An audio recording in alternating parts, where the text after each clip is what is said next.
오늘 나성 한미교회 와서 함께 예배드리고 또 말씀을 나누게 돼서 하나님께 영광 돌리고 또 초청해 주신 교회 앞에 감사를 드리게 됩니다.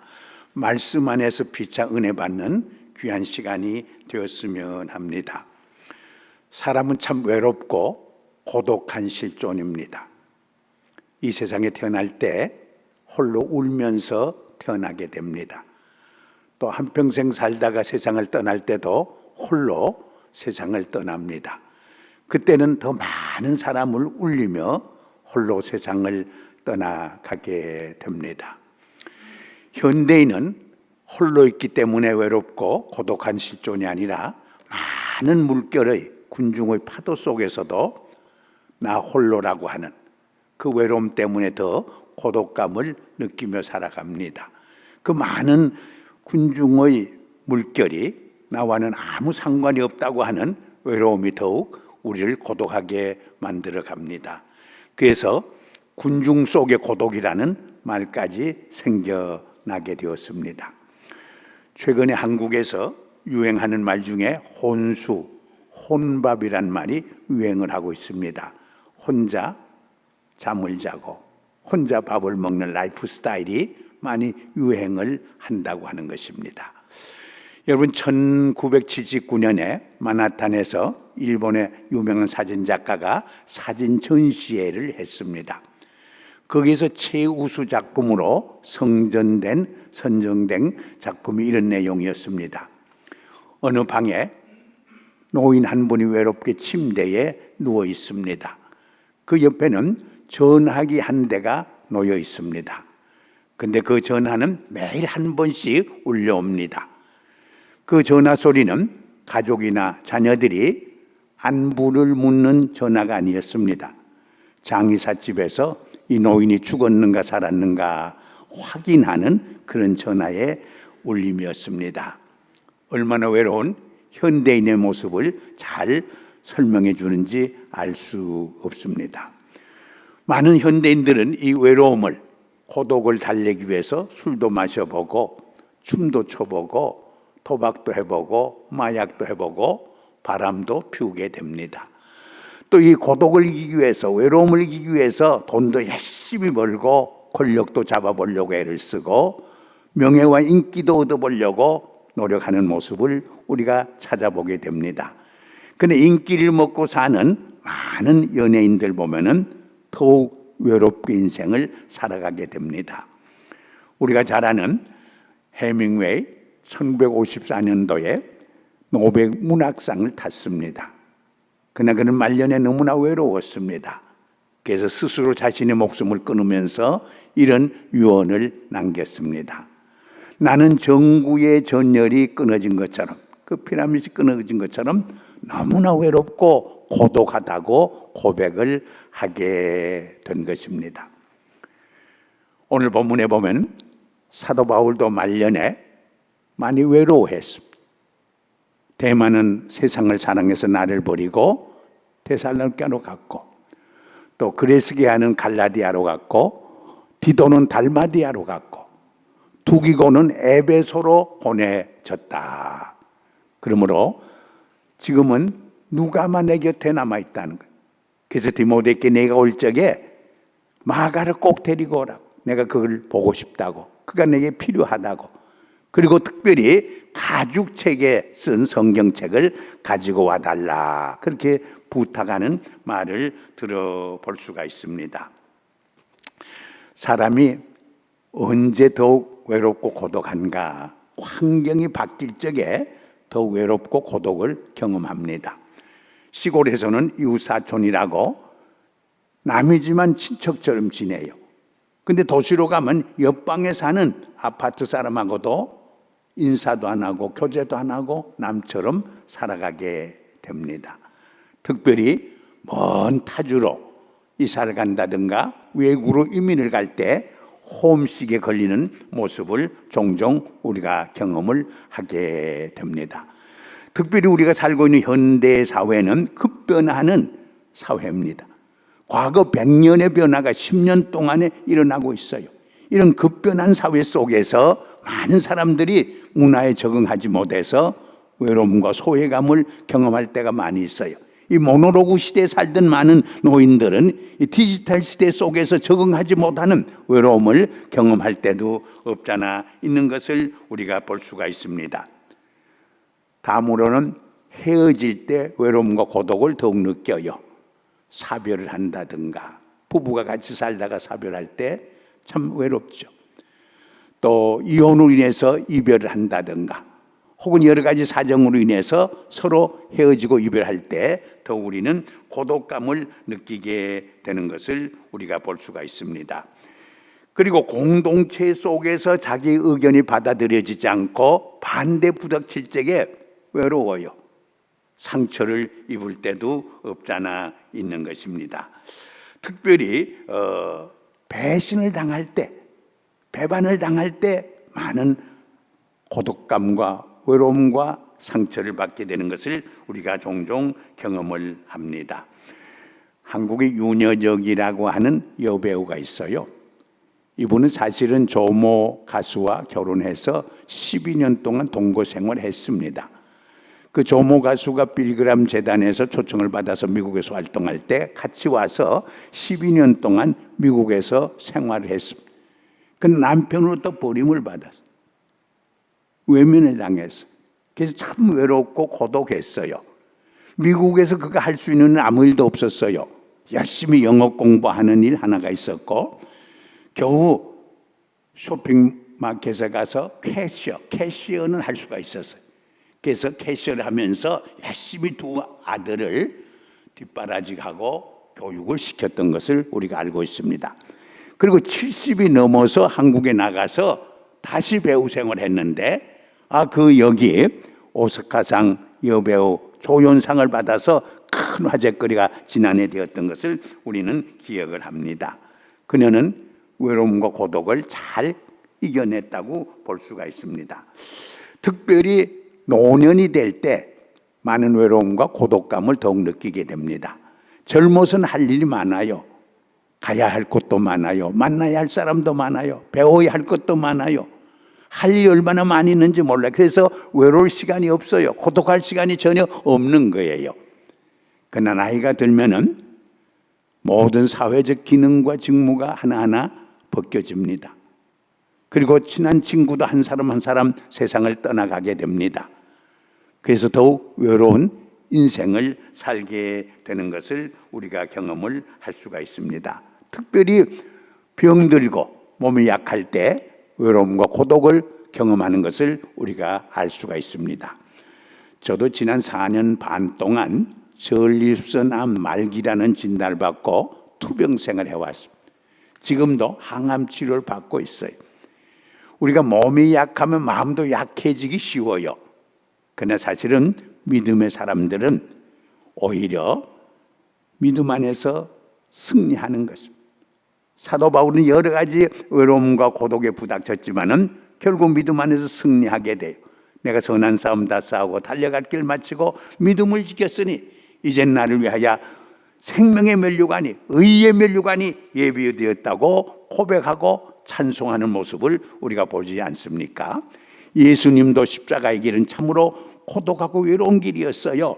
그러나 그는 거룩한 고독 속에서 승리하게 되는 것을 봅니다. 그 십자가의 길을 끝까지 완주해서 하나님의 위대한 인류 구속의 그 성업을 이루게 되는 놀라운 역사를 우리는 바라보게 되는 것입니다. 우리말에는 그저 외로움, 고독 같이 사용을 합니다만은 영어에는 두 가지 다른 표현이 있어요. 외로움을 loneliness, 부정적인 의미가 있어요. 그리고 긍정적인 의미로 solitude라는 말을 써요. 이것은 거룩한 고독을 말해요. 우리가 성경을 읽어보면 믿음의 사람, 참 크리스찬들은 외로움과 고독이 찾아올 적에 그 고독의 포로가 되지 않았어요. 희생물이 되지 않았어요. 고독으로 자기가 무너지지 않았어요. 고독 속에서 자기를 파멸시키지 않았어요. 오히려 거룩한 고독으로 승화시켜서 자기 성장과 자기 성숙을 가져오고 창의적이고 역동적인 삶의 그 기회를 만들어서 더 위대한 하나님의 놀라운 비전을 이루고 하나님의 위대한 사역을 이루어가는 하나님의 종들이 되고 하나님의 일꾼들이 되고 하나님의 자녀가 되는 것을 성경은 우리에게 보여주고 있는 것입니다. 우리가 잘 아는 대로 믿음의 사람들은 고독할 때, 외로울 적에 신세 타령하지 않아요. 눈물 흘리지 않아요. 오히려 고독을 통해서 더 하나님 앞에 무릎 꿇고 기도하게 돼요. 말씀을 더 깊이 묵상하고 그 말씀을 나의 삶 속에 적용하고 실천함으로써 더 풍성한 영성 생활을 경험하게 되어지는 것을 우리가 볼 수가 있습니다. 우리가 잘 아는 존 버녀는 영국에서 12년 동안 감옥 생활해요. 억울하게. 큰 잘못도 한 것 없이. 얼마나 힘들었겠어요. 여러분 1, 2년 감옥 생활하라고 해도 얼마나 힘들겠어요. 그런데 12년 동안을 감옥 생활할 때 얼마나 힘들었겠어요. 얼마나 외롭고 고독했겠어요. 그러나 그는 하나님 앞에 더 무릎 꿇고 기도하게 됩니다. 말씀을 더 깊이 묵상하고 또 연구하게 되고 말씀을 깊이 묵상하면서 더 풍성한 영성 생활을 즐기게 됩니다. 그래서 철로 역정이라고 하는 성경 다음가는 베스트셀러를 쓰잖아요. 그래서 수많은 사람들을 그리스도께로 인도하고 수많은 사람들에게 천국의 진리를, 천국의 복음을 증거하는 놀라운 사역을 감당하게 되는 것을 우리가 보게 되는 것입니다. 우리가 잘 아는 무디, 참 무식했어요. 공부를 별로 못했어요. 그런데 어려서 예수를 믿고 정말 구원의 기쁨을 맛보고 새 사람 된 후부터 그 삶이 변하게 되는데 동네 아이들로부터는, 친구로부터는 늘 왕따당했어요. 그러나 그는 개의치 않았어요. 그 기회를 이용해서 다 하나님 앞에 무릎 꿇고 기도하게 되고 말씀 공부하고 말씀 묵상하게 되고 더 깊은 영성 생활에 힘쓰게 되고 전도 생활에 더 힘써서 미국 역사상, 기독교 역사상 가장 위대한 풍사인 사람으로서, 전도자인 사람으로서 미국 사회에 얼마나 영적 임팩트를 주는지 몰라요. 미국 사회에 엄청난 변화를 가져다 주지 않습니까? 그가 세운 무디 학교는 그동안 수천 명의 복음주의 사역자를 통해서 세상을 변화시키고 세상을 복음으로 정말 전도하게 되는 놀라운 그 사역을 지금까지도 감당하고 있는 모습을 우리가 보고 있는 것입니다. 이것이 바로 믿음의 사람들의 모습이, 외롭고 고독하다고 그 자리에 주저앉아서 자기를 외로움의 포로가 되게 하잖아요. 외로움의 희생물이 되게 하지 않아요. 오히려 주님 앞에 더 깊이 기도하고 말씀 묵상하고 더 영성생활에 힘을 쓰므로써 하나님의 영광을 드러내고 하나님의 자기를 통해서 이루고자 하는 더 위대한 그 사역의 비전을 성취해가는 모습을 우리는 보게 되는 것입니다. 제가 잘 아는 목사님 중에 남진성 목사라는 분이 있어요. 이분은 침례교 신학교를 졸업하고 군목에 입대해서 오랫동안 근무를 했는데 제대하고는 미국에 와서 텍사스에서 청소년 사역을 했어요. 여러분, 청소년 사역은 어른 사역보다 훨씬 힘이 들어요. 이 청소년 목회가 그렇게 쉽지 않아요. 잘 안 되었어요. 근데 그 당시 한 30년 전인데 외국의 유학붐이 한국에서 엄청 많이 불었어요. 그래서 심지어는 중학생, 고등학생뿐 아니라 초등학생들까지 외국에 유학을 갔어요. 호주니, 뉴질랜드니, 필리핀이니, 태국이니, 심지어 카나다, 미국 많이 갔는데 그 당시 문교부의 교육비가 한 12조쯤 됐는데 유학비로 쓰여지는 돈이 1년에 10조가 넘었어요. 10조가. 그래서 이분이 기도 중에 한국으로 돌아가서 영어로 가르치는 중학교와 고등학교를 해서 한국의 크리스찬 리더를 키우고 또 세계를 이끌어갈 수 있는 크리스찬 지도자를 세우는 것이 자기가 해야 할 일이다. 기도하고 말씀 묵상하는 가운데 하나님이 그런 비전을 주셨어요. 근데 돈이 1불도 없어. 그래서 이분이 기도 중에 한 달 동안 기도를 했는데 내가 아는 사람들 중에 그 군목으로 일을 하다 보니까 그래도 사단장급은 많이 안 돼요. 별 하나 단 분, 대령들. 이분들이 큰 돈은 없어도 한 500만 원 정도 빌려줄 수 있는 실력은 있대요. 그래서 한 달 동안 기도하고 준비하는 가운데 자기를 좀 도와줄 수 있는 그런 사람들이 누굴까 명단을 만들어, 명단을. 그래가지고 한 100여 명을 이렇게 기록을 했어요. 명단을 만들어서 한 사람 한 사람 찾아가서 자기 비전을 쉐어했어요. 내가 한국 돌아가서 영어로 가르치는 중학교와 고등학교를 해서 한국 사회를 이끌어가고 미국 사회를 이끌어가고 세계를 이끌어갈 수 있는 크리스찬 지도자들을 길러내는데 자기가 헌신하고 싶다. 그러니까 한 500만 원 정도 빌려달라. 그런 이제 쉐어를 하게 돼요. 그래서 한 100여 명을 이렇게 다 만났을 적에 한 100만 불이 약속에 대해서 다 돈이 들어온 것은 아니지만 그것을 가지고 30년 전에 한국에 나가서 음성에다가 글로벌 미션 선진학교라고 시작했어요. 그리고 그게 문경에 커뮤니티에서 우리도 영어로 가르치는 중학교 고등학교를 세웠으면 좋겠다 해서 자기들이 돈을 다 내가지고 250억 원에 250억을 들여가지고 얼마나 훌륭하게 교사를 지어놨는지 몰라요. 제가 가서 보니까 전부 기숙사 생활시켜. 그 학교에 들어오면은 셀룰라 폰을 못 쓰게 해요. 주말에 이제 집에 갈 때만 줘요. 그러다 보니까 아이들이 늘 셀룰라 폰만 들다보다가 서로 눈을 마주보기 시작해요. 서로 대화가 이루어져요. 놀라운 변화가 일어나요. 그리고 그 학교에서는 그저 일주일 내내 영어로만 이제 가르치고 영어로만 말하게 되는데 이렇게 30년 하는 동안에 어떤 기적이 일어났느냐. 음성에 하나가 생기고 문경에 하나 생기고 또 세종학교라고 또 하나 생기고 한 7, 8년 전에는 펜실바니아에 미국 사람이 하는 큰 크리스찬 스쿨이 있었는데 문을 닫게 되자 이 남진석 목사가 그걸 테이크오버해서 공짜로 그냥 공짜로 접수했어요. 그러다가 또 몇 년 전에는 메릴랜드에 있는 어떤 크리스찬 스쿨하고 그걸 병합을 했어. 병합을. 왜냐하면 너무 그 펜실바니아는 시골이라서 그 원주민 백인 학생들이 별로 못 와요. 또 너무나 가난한 지역이고. 그래서 지금은 한 5, 600명 학생 중에 40%는 한국 학생들이고 한 60%는 미국 학생들, 백인 학생들이. 그래서 그들이 이제 대학을 가는데 한국에서 무슨 일이 있었느냐. 텔레비전에 이 학교가 소개가 됐어요. 이 학교가 이제 대안학교이기 때문에 검정고시를 쳐야 서울대학교나 고려대학교나 연세대학교나 성균관대학교나 이제 대학교에 갈 수가 있어요. 그런데 미국의 대학교도 그냥 가요. 오히려 검정고시 안 치고. 그러니까 이 학생들이 한국에 있는 대학에 가는 것이 아니고 미국에 있는 우수한 대학, 펜 대학, 코넬 대학, UC 버클리, UCLA 아주 훌륭한 이런 대학에 존 홉킨스 이런 미국 대학이 다 오는 거예요. 이것이 텔레비전에 한번 방영이 되자 수많은 부모님들이 자기 자녀들을 이 학교에 보내겠다고 막 줄을 서는 거예요.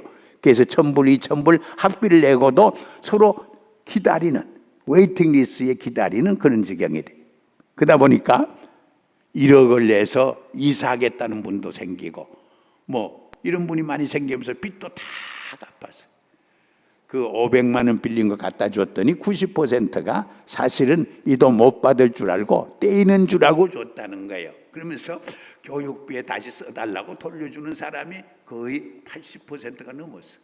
이렇게 해서 지금은 아주 자립을 하면서 엄청난 정말 대안학교로서 크리스찬 스쿨로서 한국의 미래의 지도자들과 미국과 세계의 지도자들을 키워내고 있어요. 엄청난 기적의 역사가 일어나. 이분이 돈이 세느냐? 돈이 없어요. 1불도 손이 없었어요. 그러나 믿음 하나 가지고 말씀 묵상하고 기도하는 가운데 하나님이 주신 비전 하나 가지고 이 엄청난 기적의 역사를 이루어낸 것을 우리가 찾아볼 수가 있습니다. 이야기 하나 하고 제 말씀을 마치려고 해요. 정은실 선교사라는 분이 있어요. 이분은 40년 전에 한국에서 호남신학교를 졸업하고 이제 볼리비아로 선교사로 파송을 받았어요. 그 볼리비아에 가서 한 4년 동안인가 선교 사역을 하는데 한국에서 연락이 왔어요. 선교비가 없어서 선교비를 더 이상 보내줄 수 없으니까 고국으로 돌아오라고. 얼마나 황당해. 그 언어도 다르고 문화도 다른 곳에 가서 한 3, 4년 동안 겨우 말도 좀 익히고 터전을 잡기 시작하는데 성교비가 없으니까 돌아오라니까 얼마나 황당해요. 아이들은 조그마한 아이들 삼 아들만 셋이 있어요. 데려갔는데 정말 너무나 황당해서 그래서 부부가 아이 셋 손잡고 울면서 기도하기 시작했어. 우리가 이 땅에서 무엇을 어떻게 해야 하느냐. 그때 하나님께서 기도하고 말씀 묵상한 건데 비전을 주셨어요. 여기서 자립선교를 해야 한다. 자립선교. 그럼 자립선교를 하려면 어떻게 해야 하느냐. 저희가 가만히 기도 중에 말씀 묵상 중에 생각해 보니까 역시 교육선교를 해야 되겠다. 교육선교. 그래서 아이 셋이 니학가에다가 흙을 갖다가 부부가 같이 조그만 집을 짓고 초등학교부터 시작. 초등학교. 그리고 초등학교가 좀 크면 중학교를 시작하고 고등학교를 시작했어. 그리고 삼형제가 지금은 다 커서 이제 장가를 가서 부인들이 있는데 그 부인들이 전부 다 초등학교 교장, 중학교 교장, 고등학교 교장이에요. 그리고 삼형제는 뭐를 하느냐? 그 위에 대학교를 세워요. 대학교를 세우는데 의과대학교,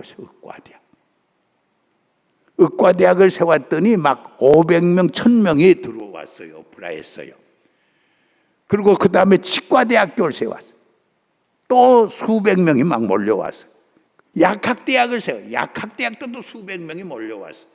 물론 농과대학도 세우고 신과대학도 세우고 그 다음에 다른 대학도 세웠지만은 이렇게 시작을 했는데 문제가 생겼어요. 학생들이 데모를 했어요.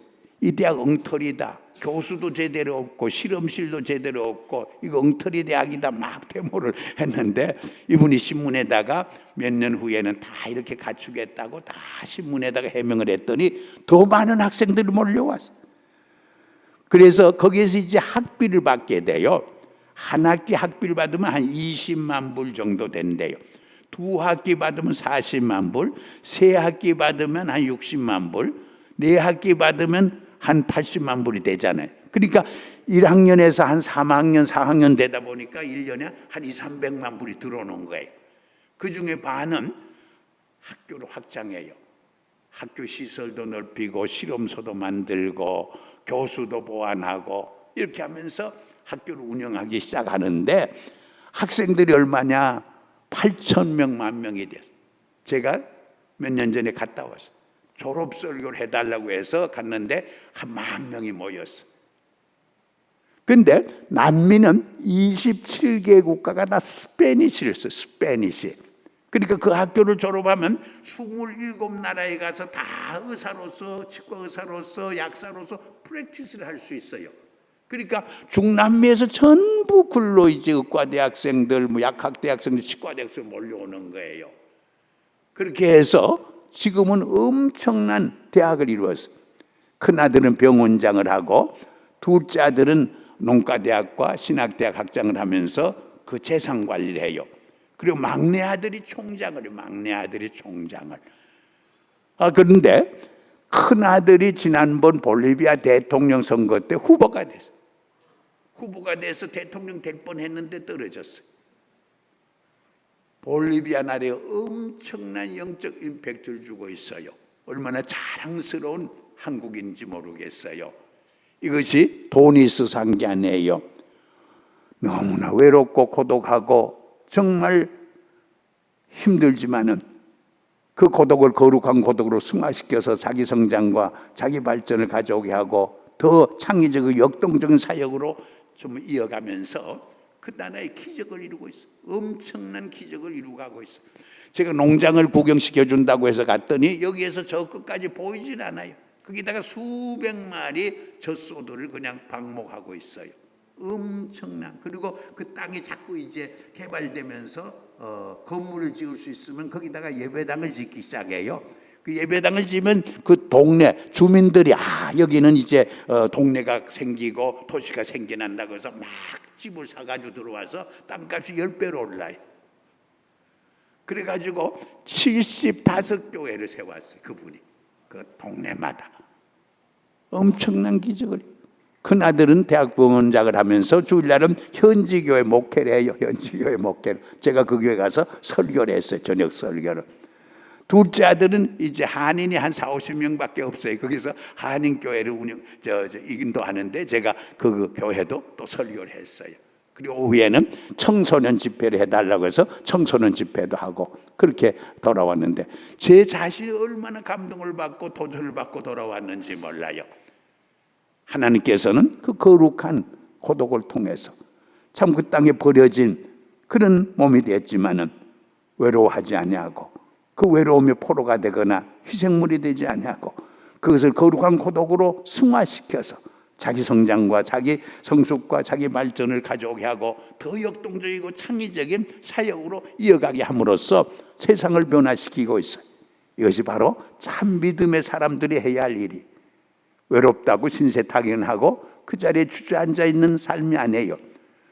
외로운 인생길에서 서로 위로하고 서로 격려하고 서로의 짐을 함께 져주면서 하나님께서 우리들과 이 공동체에 맡겨준 사역을 더 역동적으로 창의적으로 감당할 수 있는 그런 기회를 하나님께서 여러분께 주셨다고 생각하고 믿음 안에서 승리하는 여러분 되시기를 주의 이름으로 축복합니다.